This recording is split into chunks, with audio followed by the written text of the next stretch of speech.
Muy buenas tardes, bienvenidos y bienvenidas a este conversatorio sobre el poder constituyente versus el poder constituido, que es la cuestión de fondo y fundamental en el proceso político actual que vivimos como sociedad.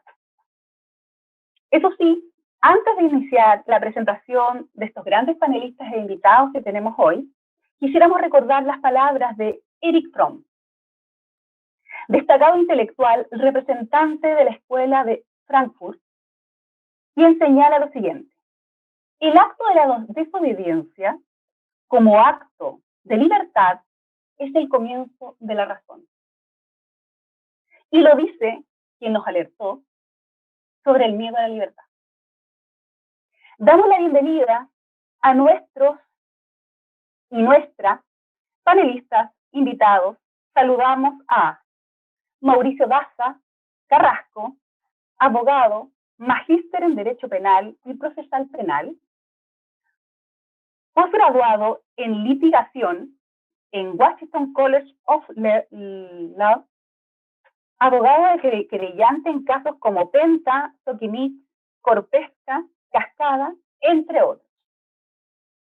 También nos acompaña Mónica González Mujica, Premio Nacional de Periodismo 2019 y Premio a la Trayectoria Profesional Ortega y Gasset 2020, hace muy poquito, 2 semanas más o menos, que se le entregó esta gran distinción, uno de los reconocimientos más importantes del periodismo de habla hispana, organizado por el diario El País. Fundadora y exdirectora de CIPER y actual presidenta de la fundación del mismo nombre, con una larga y contundente trayectoria en defensa de la libertad de expresión y derechos humanos. Y finalmente saludamos a Sergio Grez Toso, historiador, académico de la Universidad de Chile, ensayista de abundante productividad académica, con más de 10 libros publicados, entre ellos Asamblea Constituyente, la alternativa democrática para Chile. Año 2015, este libro fue publicado. Y más de 100 artículos ha publicado nuestro Sergio Grez. Su obra historiográfica está centrada en el estudio del movimiento popular y de la cuestión social en Chile. La estructura de este conversatorio consiste en establecer 3 preguntas orientadoras que los panelistas desarrollarán en 10 minutos, y posteriormente se hará una segunda ronda de preguntas definidas por el público que está siguiendo este conversatorio. Estas preguntas son las siguientes.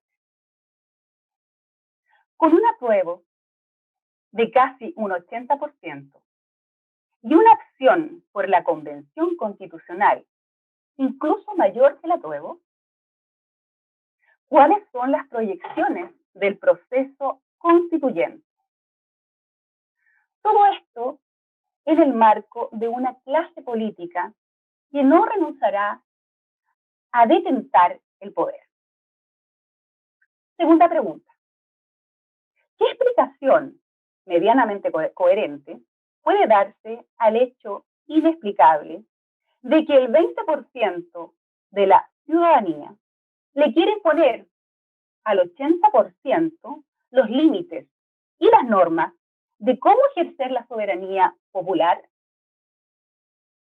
¿No es esto una negación flagrante del sentido mismo de un plebiscito? Y de lo que esto sancionó al rechazar la injerencia y la participación de los partidos políticos representados en el Parlamento. La ley 21.216 permitirá canalizar la participación política de las grandes mayorías. Los resultados del 25 de octubre no deberían llevar a una profunda reforma tanto de la ley 21.200 como de la ley 21.216.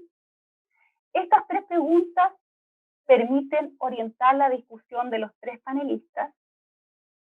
En primer lugar, expondrá nuestro abogado Mauricio Daza. Luego, la periodista Mónica González y finalmente el historiador Sergio Grez. Damos la bienvenida a estos tres grandes panelistas. Nos sentimos muy felices por tener la participación y el apoyo de ellos. Como ANEF, creemos que estos temas son muy importantes de abordar. Así que bienvenidos. Vamos a comenzar con Mauricio. ¿Qué nos puedes plantear de las preguntas, que son súper amplias, pero qué nos puedes plantear? Bueno, lo primero, agradecer la invitación a ANEF. La verdad que es un honor, ¿no?, tener la posibilidad de compartir un panel con Mónica González y con Sergio Grez, que son, la verdad, que referentes en sus respectivas áreas, absolutamente indiscutidos en nuestro país. Así que agradecido por esta oportunidad y entrando derechamente en el tema. Yo creo que más estas preguntas se responden a partir de analizar qué es lo que ha sucedido, ¿no? Hay que recordar de que el acuerdo, este acuerdo por la paz y la nueva constitución al cual se arribó el día 15 de noviembre del año 2019 no nace a partir de la convicción democrática y republicana de quienes son los líderes de los principales partidos políticos con representación parlamentaria. No es que ellos hayan amanecido un día y dijeron, mire, ¿sabe qué? Finalmente le vamos a dar la oportunidad a nuestra sociedad para que de una forma participativa o medianamente participativa se puedan reescribir las reglas fundamentales de lo que es la convivencia de nuestra sociedad, de cómo se gestiona el poder público a partir de la redacción de una nueva constitución. Eso derechamente no fue así. Lo que ocurrió es que teníamos a un grupo de personas que estaban asustadas por lo que era no solamente un estallido social, sino ya un movimiento social que se había prolongado durante un periodo superior a un mes, que esto no paraba, que se concretaba además en la expresión masiva en distintos puntos de nuestro país el descontento y la necesidad de hacer cambios concretos. Y en ese ámbito entonces se llega a un acuerdo. Si uno analiza este acuerdo la verdad que yo creo que en un comienzo era una suerte de una operación política comunicacional, porque finalmente acá lo que se hizo es llegar a un documento el cual establecía un proceso constituyente, pero con mucha letra chica, varias trampas. Yo diría que la principal trampa estaba en su punto número 4, el cual establecía que en el caso de la Convención Constitucional, sus miembros iban a ser elegidos bajo sufragio universal con el mismo sistema electoral que rige las elecciones de diputados. Esto significa de que se aplica un sistema electoral que, ojo, en su primera versión no incluía ni pueblos originarios, ni paridad, ni tampoco incluía la posibilidad de que los independientes pudiesen armar listas para competir con una mínima condición de igualdad con los partidos políticos. Y mucha gente decía, no, pero es que esto estaba pensado para que después en un grupo técnico se desarrollaran estos puntos. Son mentiras, porque eso no está colocado en este acuerdo. ¿Cuál fue el fenómeno? El fenómeno fue que después de la suscripción de este acuerdo, el abrazo entre todos, la foto, ¿no? Los principales medios de comunicación validando, ¿no?, esta operación político-comunicacional, con una Plaza Dignidad que amaneció al otro día, misteriosamente cubierta de blanco con la palabra paz. Bueno, al otro día se juntaron 350.000 personas aproximadamente a protestar, ¿no?, esa noche del día posterior a la firma del acuerdo, el 16 de noviembre del año 2019. Y fue la movilización ciudadana la que finalmente hizo lo que también determinó la suscripción de este acuerdo, además acuerdo que venía con esa trampa, que fue correr el cerco. Y acá se ha corrido el cerco, pero de una manera gradual e insuficiente. Se corrió primero con el tema de paridad, que yo creo que es un cambio muy importante si realmente queremos contar con una constitución que mire hacia el futuro, que mire hacia los próximos 50 años, que tenga alguna aspiración de estabilidad, ¿no?, de poder mantenerse en el tiempo y ser validada efectivamente como el marco a partir del cual se va a regir las relaciones, por lo menos, de nuestra sociedad a partir del ejercicio del poder público y a partir además de las interacciones entre los poderes privados, ¿no? En ese contexto se avanzó en el tema de paridad. Sin embargo, estaba el asunto de los independientes. La verdad que era imposible que un independiente sin tener el acuerdo o el beneplácito de un partido político, pudiese siquiera considerar el llegar a la convención constitucional bajo este primer diseño. Sin embargo, esta presión generó que en marzo de este año se dictara una ley la cual efectivamente permite la posibilidad de que existan listas de independientes. Y ahí nace entonces esta ley, la 21.216, ¿no? Donde establece la paridad de género. Sin embargo, este tema tampoco es tan abierto. Esto no es una asamblea constituyente. Acá la convención constitucional, a diferencia de una asamblea constituyente, tiene límites. Y estos límites fueron establecidos en la ley 21.200. Esta ley tenía por finalidad el cambiar nuestra constitución vigente, la cual no contempla un mecanismo para su reemplazo total. Solamente fija reglas para su modificación parcial. Reglas además que hacen que en muchos ámbitos, por lo menos en el núcleo de la Constitución del 80, núcleo que nunca fue cambiado, sino profundizado desde el año 90 en adelante, este núcleo no se pudiese tocar en la práctica porque requería quórum muy alto, ¿no?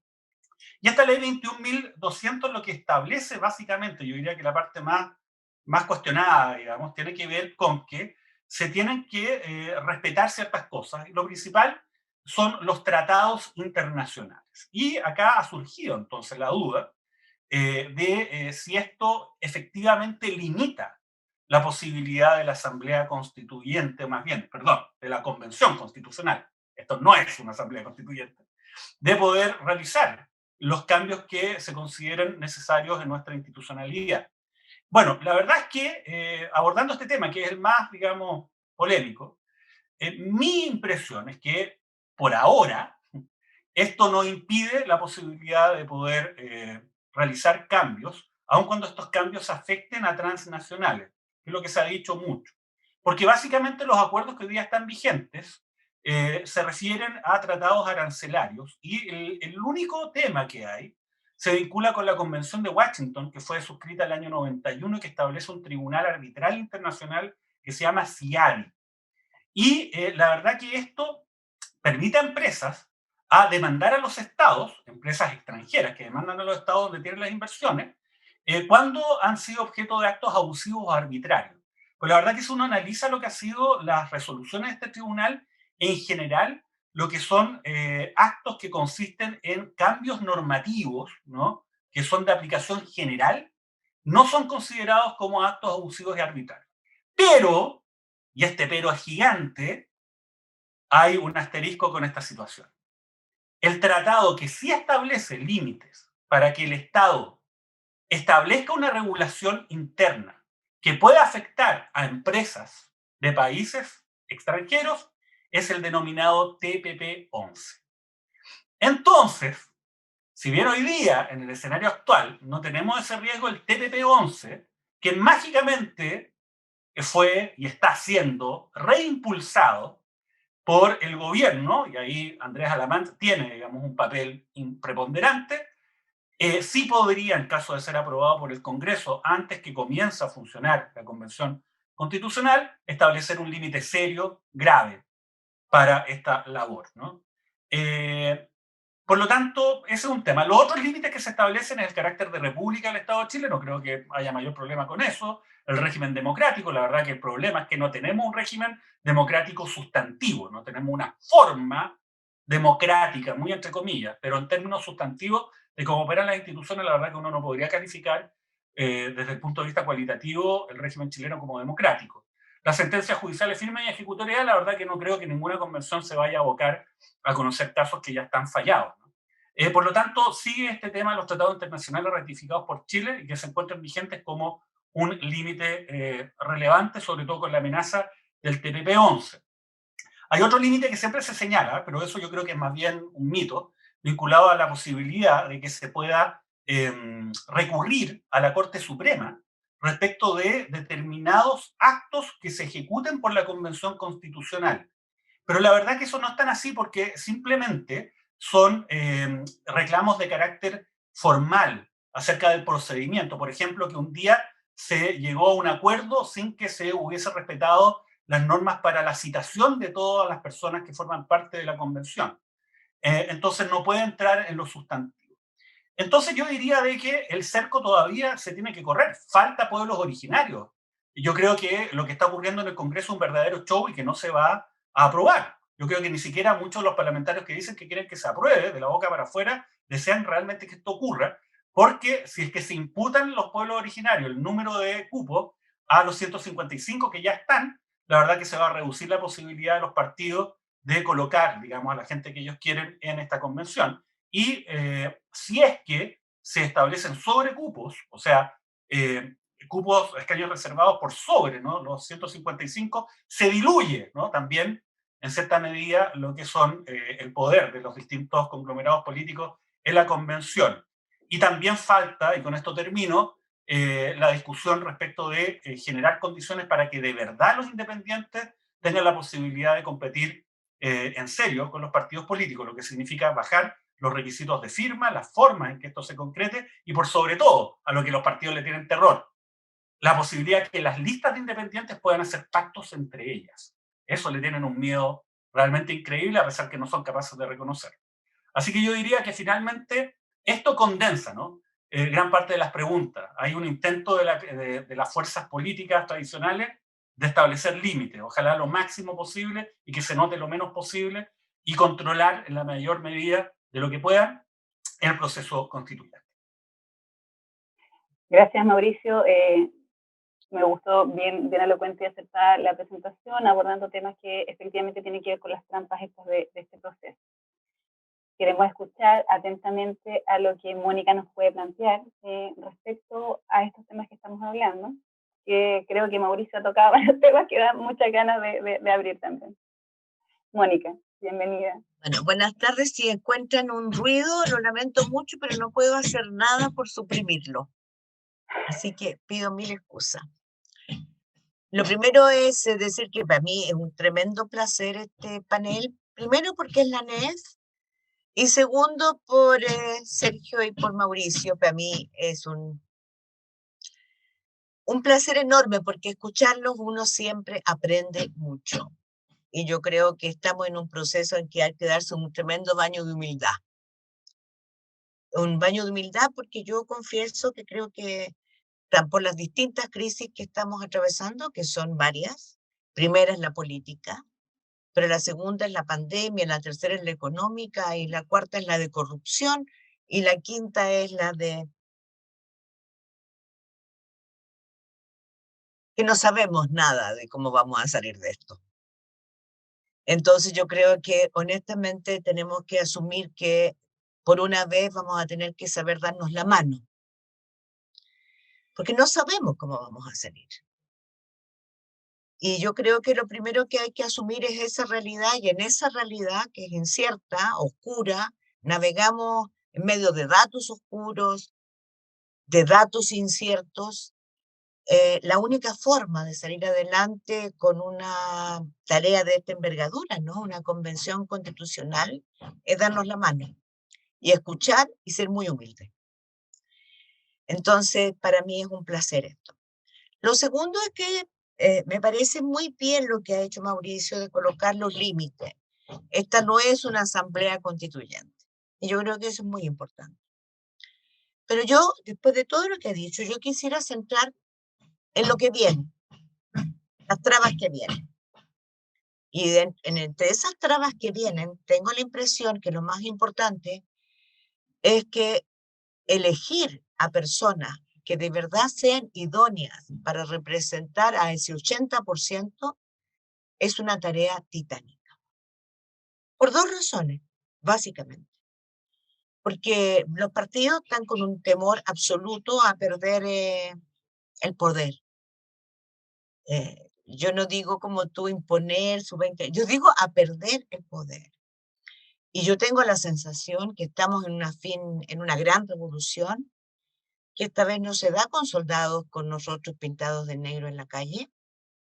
Nos cuesta entender que estamos viviendo, por tanto, una revolución en todo sentido, en todos los ámbitos, y que esta revolución se caracteriza o se va a caracterizar porque vamos a hacer un tremendo rebaraje del mundo político. Hay una época, un estado que colapsó, un Estado que colapsó por todos los lados, donde tú lo mires, colapsó. Llega a dar miedo la forma en que colapsó. Colapsó por corrupción, por falta de representatividad, por ignorancia, por displicencia, por lo que quieras. Pero los síntomas y las señales, no solamente en Chile, indican que hay un Estado e instituciones que están en su punto más bajo de credibilidad y de confianza pública.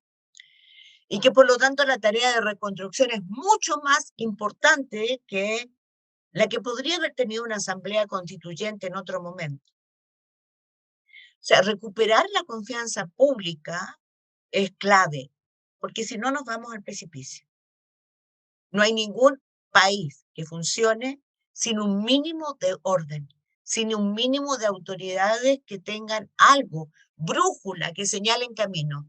Y coincidamos que hoy día no hay ningún camino que nadie nos esté señalando. Por lo tanto, esa elección a mí me parece que es la primera traba. ¿Cómo vamos a conseguir que los partidos consigan abrir el camino a esa gente independiente, que es evidente que, como decía Mauricio, es más grande la gente que quiere una convención sin Congreso que la que dijo apruebo? Tú lo dijiste, Yana. Y eso es un dato, no es un dato irrelevante, es un dato muy, muy importante. Conste que yo soy de las personas que cree que los partidos políticos son imprescindibles para nuestra vida, pero desgraciadamente en este minuto han perdido la confianza pública y eso nos tiene en el vacío de poder y en la crisis política e institucional en la que estamos, que es una de las más delicadas de nuestra historia. Y si no se ve mayor, es porque no hay ninguna fuerza que logre aglutinar algo que se parezca a un polo de atracción para un sector de la población. Por ese mismo, en ese mismo descampado, porque es un descampado, es evidente que hay grupos diversos que se van a disfrazar de independientes, que se van a disfrazar, se van a poner mil caretas, van a intentar confundir a la opinión pública. Y es ahí donde yo creo que viene el gran desafío de organizaciones como la NEF. O sea, yo creo que la decadencia también tiene que ver con los sindicatos. A mí no se me ha olvidado, por si acaso, que en la nefasta ley de pesca que se hizo aprobar con coima, y que si no están presos algunos que recibieron las coimas o que les dieron directrices tan nítidas como los correos que todos los ciudadanos pudieron ver, como las que recibió la señora Van Rieselbergher, es porque hubo un pacto de la clase política que impide que el financiamiento ilegal de la política tenga su castigo, cosa que es una de las pandemias de corrupción más, uno de los ejemplos de la pandemia de corrupción más asquerosos que nos ha corroído.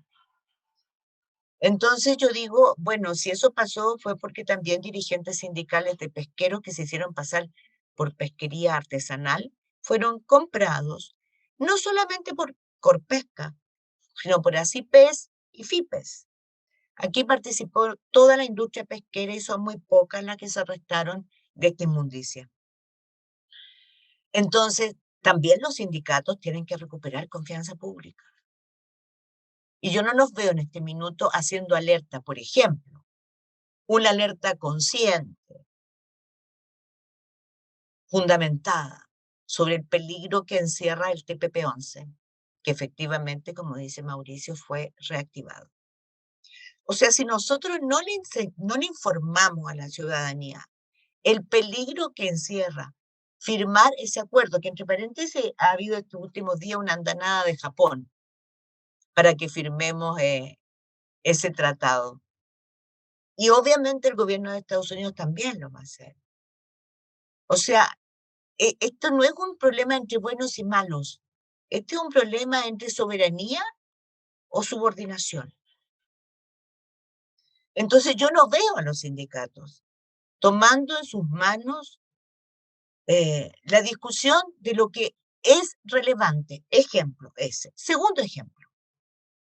Yo no veo a los sindicatos siendo partícipes de los grandes juicios de fraude en que se ha echado la plata de las AFP, de todos nosotros, a las ganancias de Sokimich o de los grupos económicos como la Polar. O sea, a mí no me cabe en la cabeza que cuando un juez de la República dictamina que el grupo de ejecutivos de la Polar debe pagar cerca de 70 millones de dólares de indemnización a las AFP por publicidad engañosa, engaño al mercado, fraude, etcétera, etcétera, etcétera. Porque este escándalo que partió en mayo del 2011 empezó en diciembre del 2010. Las señales al mercado las tomaron desde diciembre del 2010. En enero fueron claras cuando hubo un hecho esencial de la salida de un gerente. Siguieron en febrero y en marzo. Y por lo tanto, los grupos económicos tuvieron oportunidad de vender sus acciones de AFP y vendérselas a quién. Perdón, sus acciones de la Polar y vendérselas a quién. A la AFP. Es decir, aquí hay una colusión de ejecutivos de AFP, de grupos económicos, para hacer perderle a la gente esto que tanto hoy día cuidan, ¿no? Estos fondos y las ganancias, y que nos acusan de querer comprar plasma, que nos hacen regalos. Pero ¿quién se ha preocupado de eso? De esos 70 millones de dólares. Desgraciadamente ningún sindicato tampoco. O sea, yo quiero ocupar mis minutos para alertar con preocupación que si las organizaciones sociales que se respetan, como la NEF, que tiene una historia de la que enorgullecerse. Yo soy vieja, yo conocí a la NEF en su época de gloria. Tienen un dirigente sindical que sí, apoyó el golpe, Tucapel Jiménez, pero después fue degollado por específicamente organizar con Eduardo Frei Montalva el primer paro sindical contra la dictadura, que se estaba organizando en completo silencio el 82, a instancias, hay que decirlo, del gran dirigente sindical Manuel Bustos. Yo presencié todo aquello. A mí no me lo contaron. Bueno, ustedes tienen una tradición de gloria, una tradición de la que enorgullecerse, y este es el momento de asumir los grandes desafíos con orgullo y tradición, de la buena, de la verdadera. Y yo siento que aquí, cuando tú hablas de las trabas, cuando tú, permíteme tutearla, la verdad que no lo debiera haber hecho, Yana. Cuando tú hablas de este 20% que nos quiere imponer al 80%, si lo van a hacer porque nosotros no hemos sido capaces de encauzar esa enorme voluntad popular que se expresó el 18 de octubre, el 25 de octubre del 2019 y el pasado 25 de octubre de 2020. Y yo creo que si no somos capaces de recorrer el país diciendo lo que, en la encrucijada enorme que tenemos por delante, diciendo cada uno de los puntos económicos, o sea, en el agua, en AFP, en salud, ¿qué es lo que debe incorporar? Yo no voy a latear a la audiencia. ¿Qué es lo que debe incorporar esa constitución para terminar con esta maldición que se nos impuso el 80? Con todos los cinturones de castidad habidos y por haber, y con toda la corrupción habida y por haber, aparte de los cinturones de castidad que son siempre un horror, pero aparte de la corrupción que se nos metió y cooptaron para que estemos 30 años sujetos a una constitución no solamente ilegal, no solamente no democrática, es indigna, debiera avergonzarnos. A mí me avergüenza. Me avergüenzan las mentiras. Me avergüenza que, que sea en democracia que hayamos privatizado el agua y haberle entregado los mejores contratos del litio al señor Ponce Lerú. No, no fue en dictadura, fue en democracia. Me asombra que no estemos estudiando y diciendo datos, hechos, porque este no es el minuto de andar encrespando más el ambiente, tildando a unos y a otros de ladrones. No, hay que mostrar los hechos. ¿Cuál es la dignidad que debemos recuperar? ¿Cuáles son los derechos socioeconómicos humanos que deben estar insertos en esa Constitución como cuestión mínima, única? Pero lo primero es lo primero. Y lo primero es quienes nos van a representar. Y yo veo ahí una enorme, enorme falencia. Gracias, Mónica. Bueno, tocaste algo que para mí es fundamental y que tiene que ver con la reconstruir o volver a la mística gremial sindical. Y creo que nosotros tenemos, no solamente la NEF, la CUT, los sindicatos en general, volver a la lógica y la identidad del trabajador y trabajadora. ¿Ya? Esa es una fuerza muy potente que hoy día se ve un poco dispersa para levantar los temas que hoy día Chile necesita y que es la fuerza de los trabajadores y trabajadoras las que puede levantar eso. Así que totalmente de acuerdo con los planteamientos que ambos han levantado, que tiene que ver hoy día con las desconfianzas, con las instituciones, con los partidos políticos, porque hay una crisis valórica, porque hay una crisis institucional. Sergio, nos gustaría mucho poder escuchar también tu visión, tu análisis de estas temáticas que hoy día generan un cambio histórico en la vida de los chilenos y chilenas y de todos los que habitan este territorio. Buenas tardes. En primer lugar, quiero agradecer a la NEF por haberme invitado nuevamente a exponer y a compartir ideas con ustedes, con sus afiliados y con el público en general que va a ver este video en los próximos días. Debo decir que no probablemente. De seguro, la NEF es la organización sindical de la cual he recibido más invitaciones en el último año, desde distintas instancias de la NEF.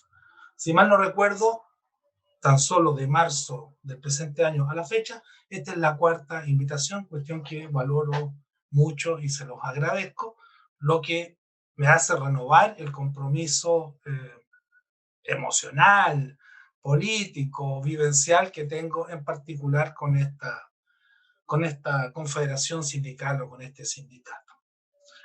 Y mi agradecimiento también por haberme honrado de estar con dos personajes, no solo tan connotados como Mónica y Mauricio, sino que con personas que han hecho, más allá de su fama, aportes sustantivos a la causa democrática en esta coyuntura y en muchos años antes de que se empezara este proceso constituyente. Como bien dijo Mauricio, este proceso constituyente no fue un regalo de las élites políticas, ni desde mi perspectiva y vocabulario, ni menos aún de la clase dominante, que es la mandataria de estas élites políticas. Esto fue una imposición de la rebelión popular que se desató en octubre de 2019.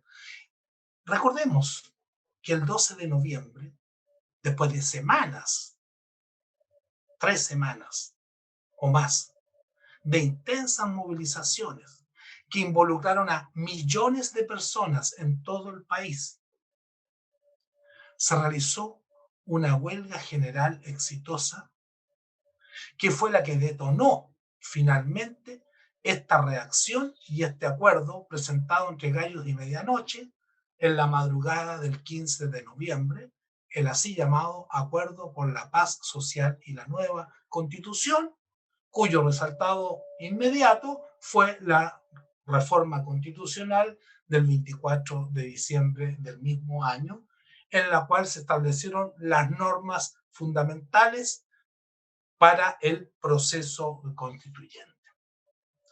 Pero por ser una reacción, yo diría, desesperada de la casta política, que se había visto absolutamente sobrepasada durante semanas, no atinando el gobierno, sino a reprimir, reprimir y reprimir, finalmente tuvieron el aplomo, dadas las circunstancias, de entregar una respuesta política tendiente a desviar por un callejón sin salida la tremenda energía social que se estaba desplegando en todo el país.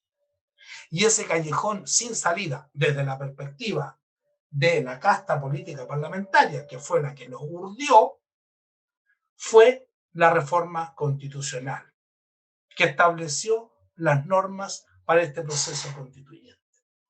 Pues bien, y esto tiene que ver con el título de este conversatorio, si observamos con mediana detención estas normas y las comparamos con lo que la teoría democrática nos señala debe ser un proceso constituyente plenamente democrático, en el cual el poder constituyente originario se exprese sin trabas ni limitaciones de ningún tipo, a no ser las que le ponga la propia ciudadanía, nos daremos cuenta de que efectivamente este es un proceso constituyente que está lleno de trabas, trampas, limitaciones y está diseñado de manera tal de que el poder constituyente originario no se pueda expresar de manera libre y soberana.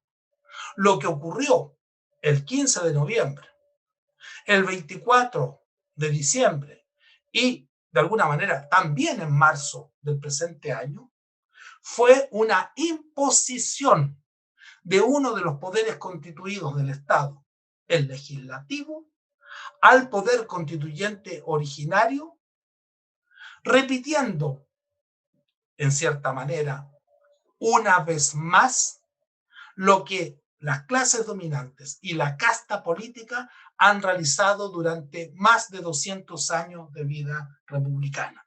Esto es una maniobra, esta más inteligente, urdida y fina que muchas de las anteriores, destinada a birlar la soberanía a la ciudadanía, a su único y efectivo titular desde una perspectiva democrática. Me parece que aquí hay que aclarar temas conceptuales. ¿Qué es el poder constituyente o el poder constituyente originario? Desde la Revolución Francesa, desde Sieyes a la fecha, se entiende que este es un poder soberano que no está atado a ninguna norma jurídica previa. Es un poder prejurídico que actúa libre de toda forma y control. Es decir, es libre y soberano. Es un poder superior, anterior a cualquier otro, a cualquier norma jurídica. Es el que determina las normas jurídicas básicas de una sociedad política a través de un debate democrático, organizado y racional. Aquí hay que señalar bien la distinción entre este poder, el poder constituyente originario, y los poderes constituidos o instituidos. En Chile son tres: ejecutivo, legislativo y judicial. Pero estos poderes, desde una perspectiva democrática, sacan sus prerrogativas, sus normas, sus límites de lo que les define el poder constituyente originario, que se expresa a través de una asamblea constituyente libre y soberana. Y no al revés. Y lo que ha ocurrido en Chile desde el año pasado a esta fecha es precisamente lo contrario. Uno de los poderes constituidos del Estado, sin tener ni la legitimidad ciudadana, ni la legitimidad que le da la teoría democrática, ha pretendido, y le ha resultado hasta el momento, normar el ejercicio del poder constituyente originario, limitándolo severamente, tal como ha sido señalado, a través de una serie de normas que han sido consagradas mediante reforma constitucional, que impiden que el poder constituyente originario, que reitero, reside únicamente en nosotros, la ciudadanía, se exprese de manera libre y soberana.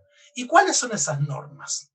Yo diría que la principal de estas normas o la principal de estas prohibiciones, explícita e implícita al mismo tiempo, es la incapacidad que tendrá, a menos que hayan cambios sustantivos, la Convención Constitucional de autorregularse. Esto es lo más grave. ¿Por qué?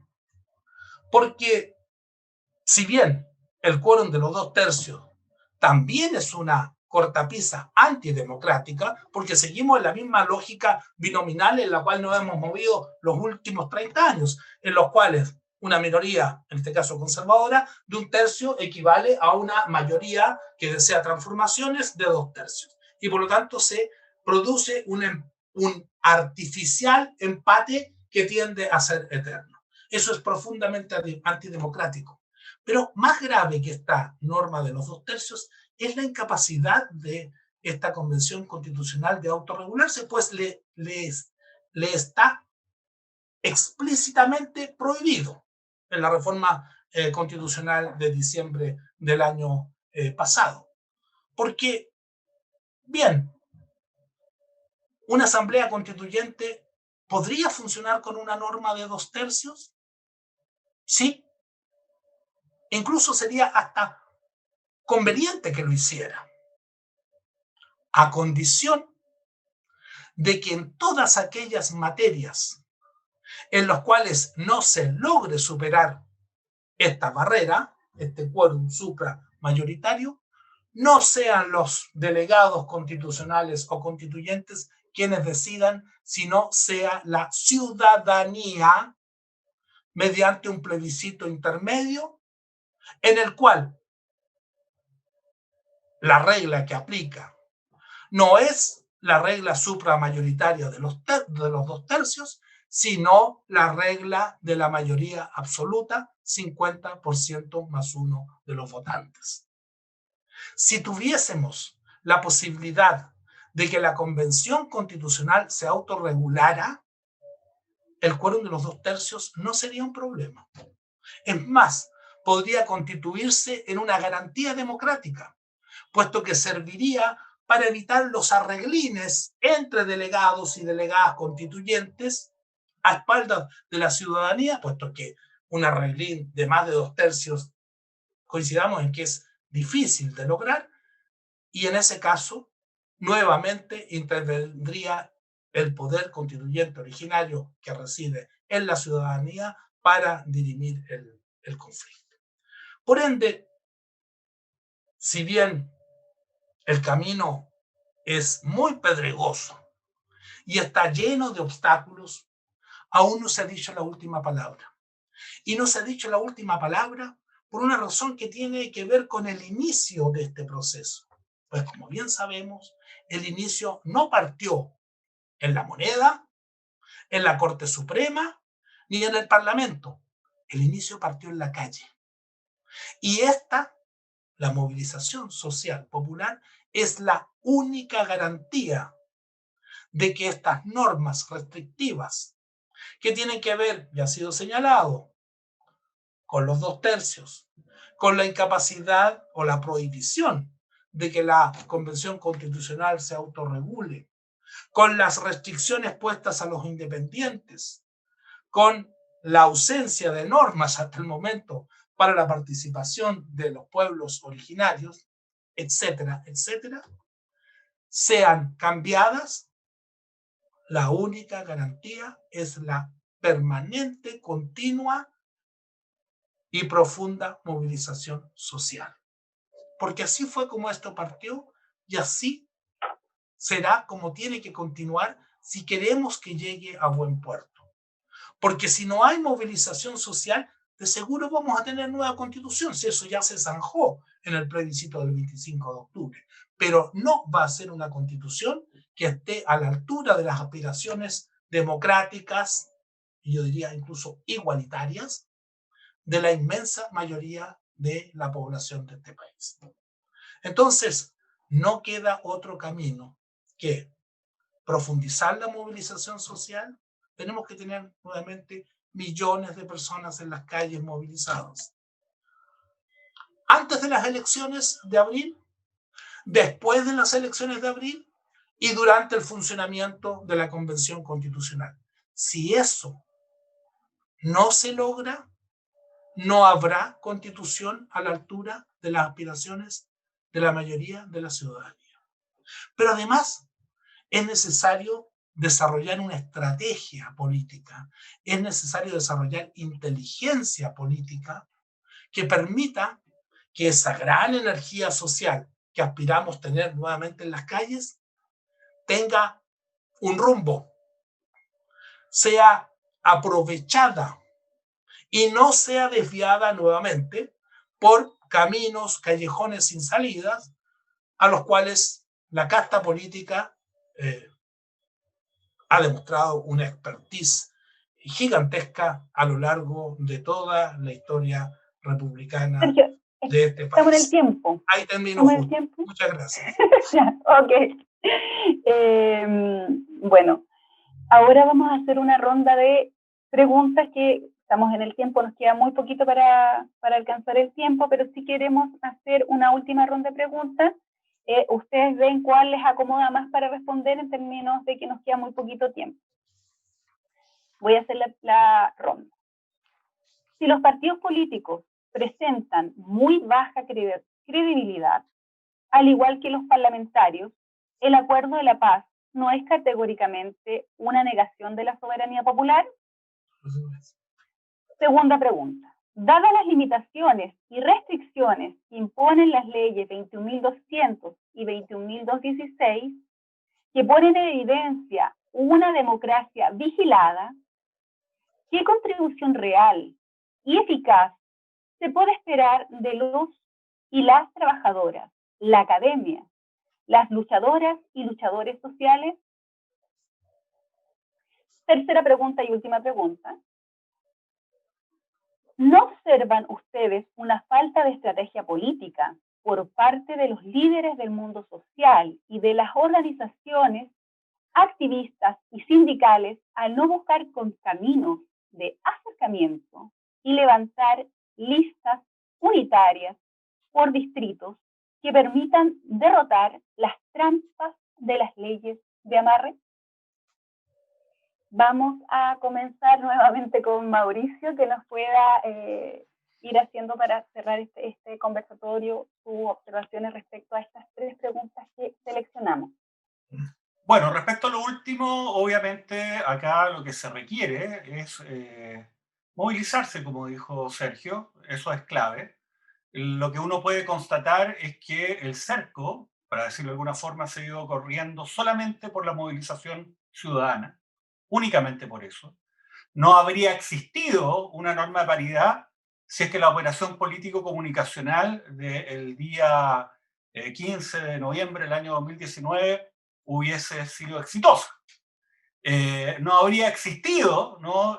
Normas para listas de independientes si es que también las otras operaciones previas hubiesen sido completamente exitosas. Fue la movilización la que fue generando esta necesidad de validar este proceso. Este proceso va a ser un fracaso si no es creíble. Y la única forma que sea creíble es que las personas puedan constatar de que estos intereses, estas reivindicaciones que se han dado precisamente desde la calle, y eso también hay que reconocerlo, los organismos, los sindicatos, los organismos sociales tienen que reconocer que tampoco nació de ahí el movimiento social. O sea, se los digo, no nació de la ANEF el movimiento del 18 de octubre. Tampoco nació de la CUT.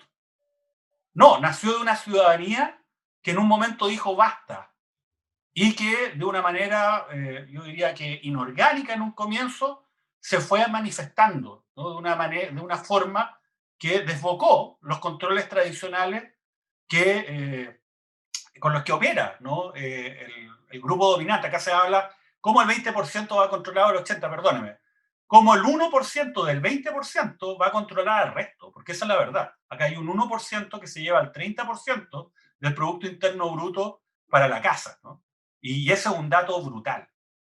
Entonces, el tema es que también yo creo que es un desafío para organizaciones como la ANEF, la CUT, los sindicatos, el tratar de interpretar esto y de alguna manera recobrar, ¿no? La posibilidad de poder de alguna forma articular, ¿no? No solamente un discurso, sino también una política, un conjunto de actividades que de alguna manera también estén alineados, ¿no? Con lo que es este sentir social. Pero, mira, te lo pongo en simple.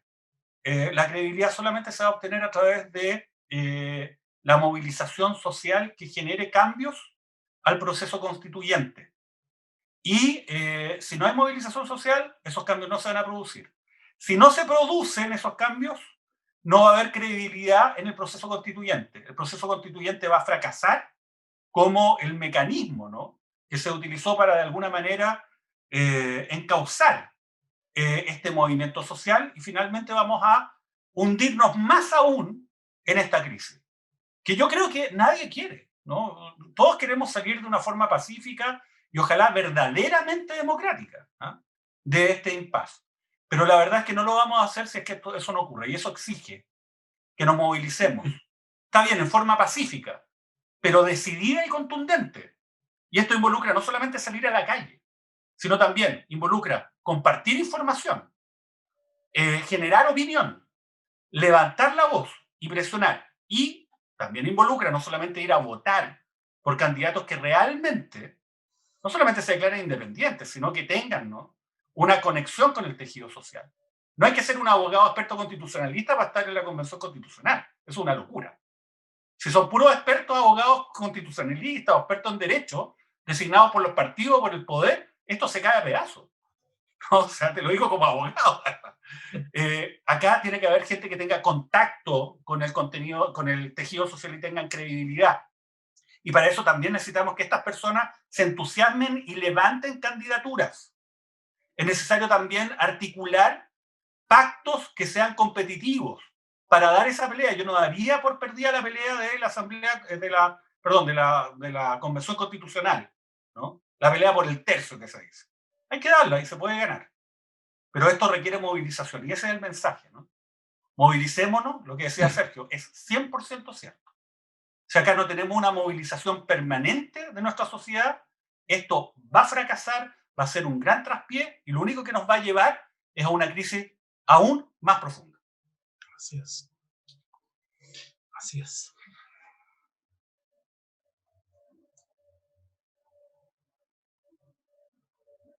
Mónica, tus observaciones y después vendría Sergio con su, para poder ir cerrando las ideas. Bueno, yo quiero insistir en lo que dije al principio, y es que si las organizaciones sociales de reales, sindicales y sociales de verdad no realizan una estrategia, no diseñan una estrategia y la ponen en práctica, porque la movilización hasta ahora es inorgánica. Las más grandes movilizaciones han sido inorgánicas, hay que asumirlo. Por eso nadie puede ir con sus banderas a las movilizaciones, ¿no? Porque lo sacan. Porque esta es una movilización de gente que se aburrió de los que lo representan. Hay gente que no votó, muchísima, que se aburrió de no tener por quién votar, que no quiso votar porque pensó que era estéril e inútil, porque el proceso finalmente en el Congreso todo se cocinaba. Hay una cocina que se va a hacer famosa, alguien va a tener que escribir la historia de esa cocina. Entonces se ha cocinado todo. Entonces yo creo que esto es inorgánico, pero entonces las organizaciones de verdad tienen que buscar su legitimidad haciendo esa estrategia. Yo comparto lo de la movilización, pues la movilización hoy día tiene que ser mucho más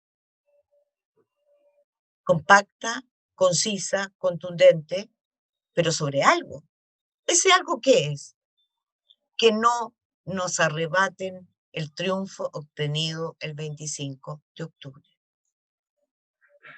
Es decir, que no le pongan trabas a que haya candidatos independientes, que no le pongan más trabas de las que ha habido, que la paridad no signifique una guerra entre mujeres y hombres, sino que, insisto, tenemos que darnos las manos para lograr que ese 80% se imponga para que sea democrática, para que esa convención sea una fiesta democrática de contenidos. Pero lo primero es coger candidatos y estamos ahí, a la puerta, el 11 el 11 de enero cuando termina el plazo. ¿Cómo lo hacemos? recuperando legitimidad, mostrando candidatos que van a defender no solo Marco González o Mirna Soto, Mónica González, que no lo soy, por supuesto, ¿no? Sino que, ¿qué vamos a defender? Eso es muy importante. La gente no cree que los derechos de agua, que el sistema de AFP, que el sistema de salud, que garantizar el derecho a la vida, que hoy día es una falacia, puede estar incorporada. Sí, garantizar el derecho a la vida hoy día no es verdad. Así como durante muchos años creímos que era verdad que si la Constitución decía que las universidades no podían lucrar, no lucraban pues, y protagonizaron la gran estafa. Entonces, yo siento que nos queda muy poco tiempo, y que el próximo año va a ser de movilización permanente, no solo en las grandes manifestaciones, sino que una movilización permanente por capturar mística, fuerza, participante, por unir gentes, personas que se sienten absolutamente solas, absolutamente abandonadas, y que no se trata de crear un nuevo partido, sino que decir, aquí tenemos posibilidad de voz y voto. Y yo creo que eso va a demandar volver a una práctica original que se nos ha escapado, el contacto con la gente. Y esto virtual puede ayudar un poquitito, pero hay que perderle el miedo al bicho, hay que ponerse mascarilla, sacar el potito del escritorio y volver a la calle. Volver a la calle es clave. Que la gente sienta que hay otros, que hay organizaciones, que hay múltiples organizaciones que están preocupadas de lo que viene, porque lo que viene es ni más ni menos que garantizar vida, futuro y mejor calidad de vida y democracia para la mayoría. Dejar sentado que ese 1% no se va a poder llevar más el 30%. Recuperar esa mística es agarrar alas, volar. Yo tengo ganas de que volemos, pero no sé si vamos a ser capaces. Lo que sí quiero reafirmar es que si no somos capaces, no culpemos a nadie. Esto va a depender de nosotros. No nos están matando como en México, no nos están matando como en Colombia. Por favor, si no somos capaces, va a ser por nuestra incapacidad y decidir. No nos están matando como en Colombia. Por favor. Estoy desfasada con el audio. Sí, perder el miedo a la libertad es un poco también eso, ¿no? Perder un miedo a poder correr el cerco. Sergio, queremos escucharte. Bueno, ayer salimos nosotros a las calles, las mujeres estábamos en la calle. Estuvimos ahí gritando harto frente a la Moneda, frente al Congreso, al excongreso, frente a tribunales, frente al Ministerio de la Mujer. Y en las calles, desde la Plaza de Dignidad, nos sentimos fuertes. Así que estamos retomando las calles y no las vamos a soltar.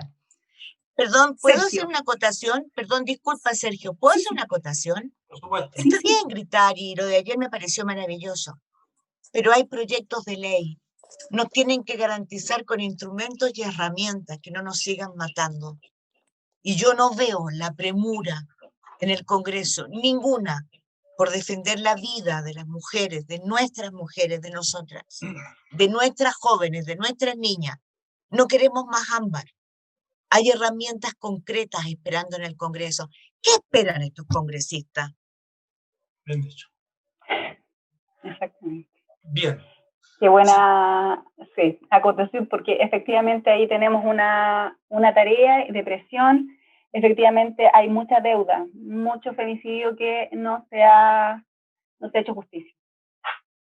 Sergio. Se nos pregunta si el acuerdo por la paz y la nueva constitución es una forma de negar la soberanía popular. Me parece que ya hemos respondido a esa pregunta. Evidentemente, desde mi perspectiva, categóricamente sí. Y fijémonos en el nombre de este famoso acuerdo. Acuerdo por la Paz Social y la Nueva Constitución. En política, las palabras no son anodinas. ¿Qué es lo primero? Acuerdo por la paz social. Esa era la verdadera preocupación de los señores y señoras parlamentarios de la cocina del 15 de noviembre. Asegurar la paz social. ¿Y qué es la paz social? No es otra cosa que el orden social existente, que siempre es el orden social de los dominantes, de los dominadores. En este caso es el orden social capitalista neoliberal. Hay que decir las cosas tal como son, sin eufemismo. Esa era la verdadera preocupación. Lo de la nueva constitución, bueno, era una concesión necesaria, dado el hecho de que tenían millones de personas movilizados en contra de ellos mismos. Y había que parar esto de alguna manera. Claro, fue una tentativa por negar la soberanía popular. Y lo que ha venido con posterioridad no sigue siendo, sino en nuevas condiciones, evidentemente, maniobras aún más refinadas para negar esa soberanía popular. Se nos pregunta si acaso sería importante construir listas unitarias sociales por distrito. Por supuesto que sí. Me parece que esa, en estos momentos y en el próximo mes y medio que viene, es decir, hasta que se cierren las inscripciones de candidatos y candidatas a la Convención Constitucional, 11 de enero, en la fecha fatal, esta es la madre de todas las batallas. No digo que no haya que dar otras, pero esta, desde el punto de vista político, es la fundamental. Porque si se pierde esta batalla, las posibilidades de que esa mayoría social que se ha venido expresando, tanto en las calles como en los cabildos, en las asambleas territoriales, en el voto del 25 de octubre, no se diluya y no se convierta en una minoría de delegados convencionales, reside en la posibilidad de cambiar estas normas tramposas. Por ende, me parece que es algo muy, muy importante. Y esto se liga con una pregunta anterior. ¿Cuáles serían la contribución de los trabajadores y trabajadoras, los académicos y los luchadores sociales? Fundamental.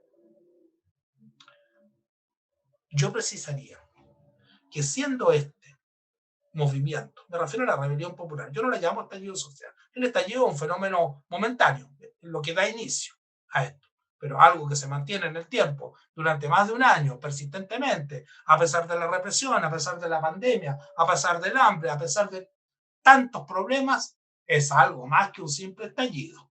¿Ya? Es una rebelión popular en cuyo desarrollo se producen distintos estallidos, aun cuando el estallido inicial fue el que quedó en la retina de la mayoría de las personas, fue utilizado por la propia casta política y por la prensa para caracterizar este movimiento que a mi entender es mucho más profundo y significativo que un mero estallido. Pero digo, a pesar de que este movimiento es un movimiento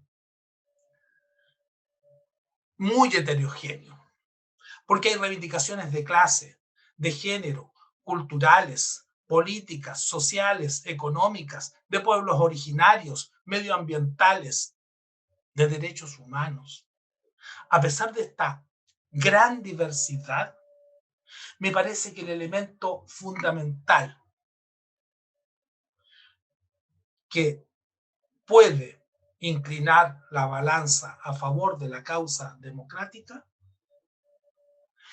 es la clase trabajadora organizada, que aún no ha estado presente como tal, porque tal como lo decían Mónica y Mauricio, esto no partió de los sindicatos, no partió en general de las organizaciones sociales, partió de la ciudadanía hastiada, partió de la calle, de los barrios, de los jóvenes. Está bien, los jóvenes fueron el chispazo inicial, pero ahora se necesita que la clase trabajadora, hombres y mujeres de la clase trabajadora, a través de sus organizaciones, entren de manera, ojalá, coordinada, planificada, articulada en esta lucha. Porque soy de aquellos, algunos dirán que soy nostálgico, que siguen creyendo que la fuerza motriz de la historia es la clase trabajadora, porque es la que produce los bienes y servicios necesarios para la subsistencia y funcionamiento de cualquier sociedad. Y porque es además el único sector social que es capaz de paralizar una sociedad. Este es un arma tremenda que tienen los trabajadores y trabajadoras en sus manos. Y esa arma puede ser utilizada si es que hay una conducción, una direccionalidad política, que se la tienen que dar las mismas organizaciones de los trabajadores, que no tiene que venir de afuera. Es un arma poderosísima. ¿Han pensado ustedes qué ocurriría si el ejemplo que están dando por estos días los trabajadores portuarios, las uniones marítimas, con su paro nacional, se replica a escala nacional? ¿Qué ocurriría con una huelga general, no de 1 o 2 días, una huelga general indefinida, que sabemos es muy difícil de preparar y de lograr, pero no es imposible? En otros países se ha logrado. ¿Por qué no aquí? ¿Por qué no ahora con el nivel de desarrollo de la conciencia política y ciudadana de buena parte de la población? Los trabajadores y trabajadoras tienen en sus manos un arma cuya potencia, desgraciadamente, aún desconocen. Pero tal como bien decía Mónica, esto no dependerá del enemigo, sino de nosotros mismos. Sino de si acaso estamos o estaremos o no a la altura de los desafíos que nos plantea esta coyuntura histórica, que realmente tiene una importancia estratégica. Porque el desenlace que se produzca dentro de 1 año y medio o 2 años de este gran proceso, para bien o para mal, va a ser un desenlace que nos va a marcar y va a condicionar nuestro rumbo, no sé por cuántos años, pero sí por mucho tiempo. Gracias, Sergio. Bueno, para mí, yo no sé si me han visto la cara, pero yo he disfrutado tremendamente cada una de sus intervenciones. Me siento pero tremendamente representada por lo que dicen. Me voy a quedar con una frase sí que dijo Mónica y que tiene que ver con tomarnos la mano, ¿ya? Pero esa mano y ese descontento de las calles y ese descontento de todos los chilenos y chilenas tiene que canalizarse en una orgánica potente que nos permita cambiar el destino de nuestro país, de quienes habitamos este país tan hermoso, rescatar las aguas, temas plurinacionales como los pueblos originarios. Hay mucho tema que nosotros debemos generar un cambio y para eso solo tomados de la mano, solo generando la unidad nos va a permitir generar la fuerza, el vector que permita hacer este gran cambio.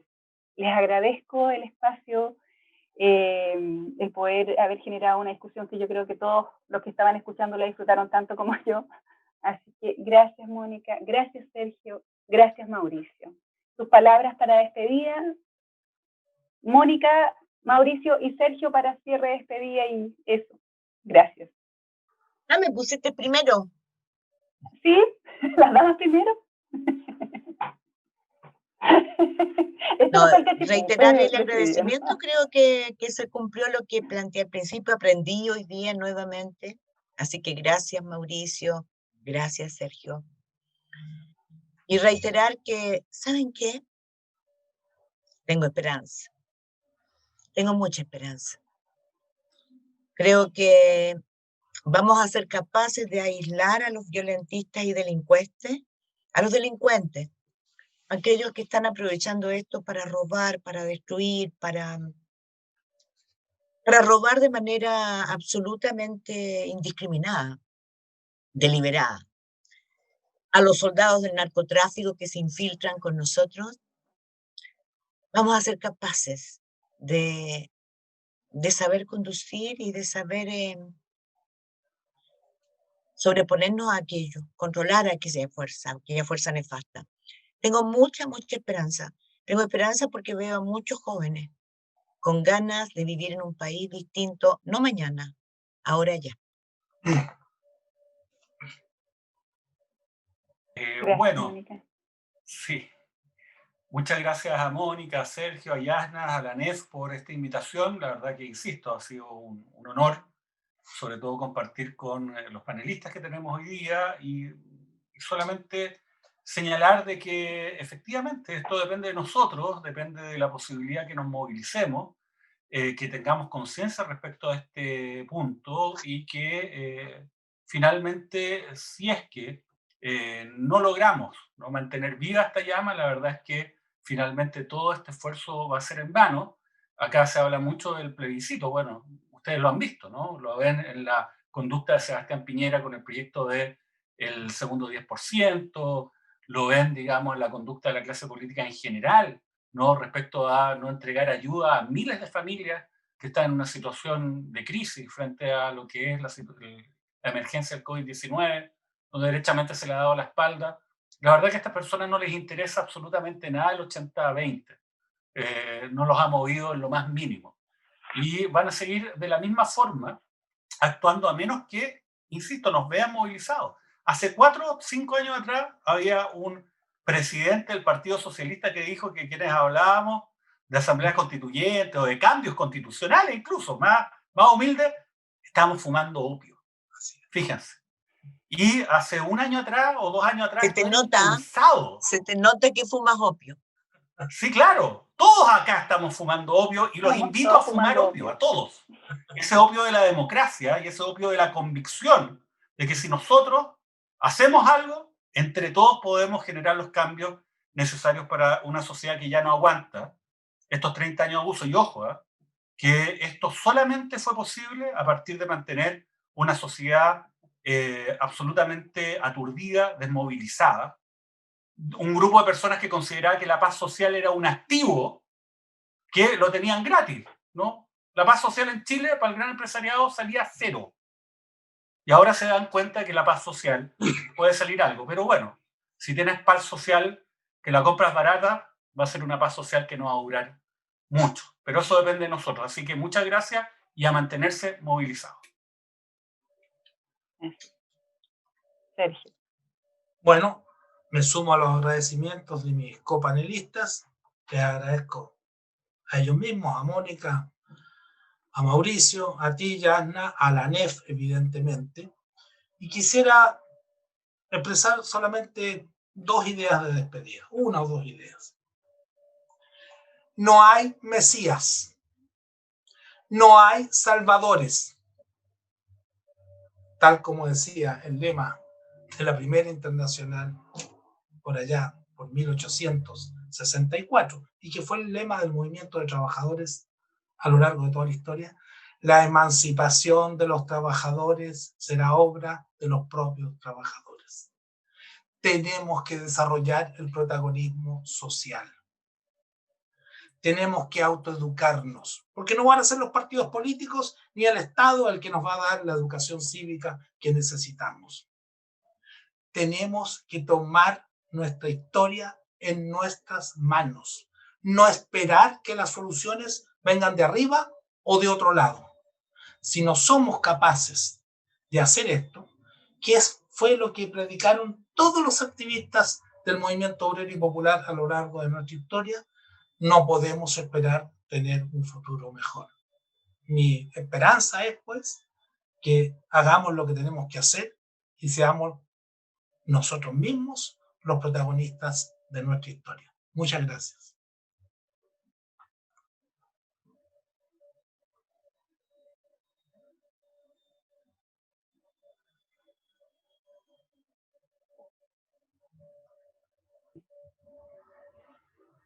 Ay, estaba con problemas con la señal.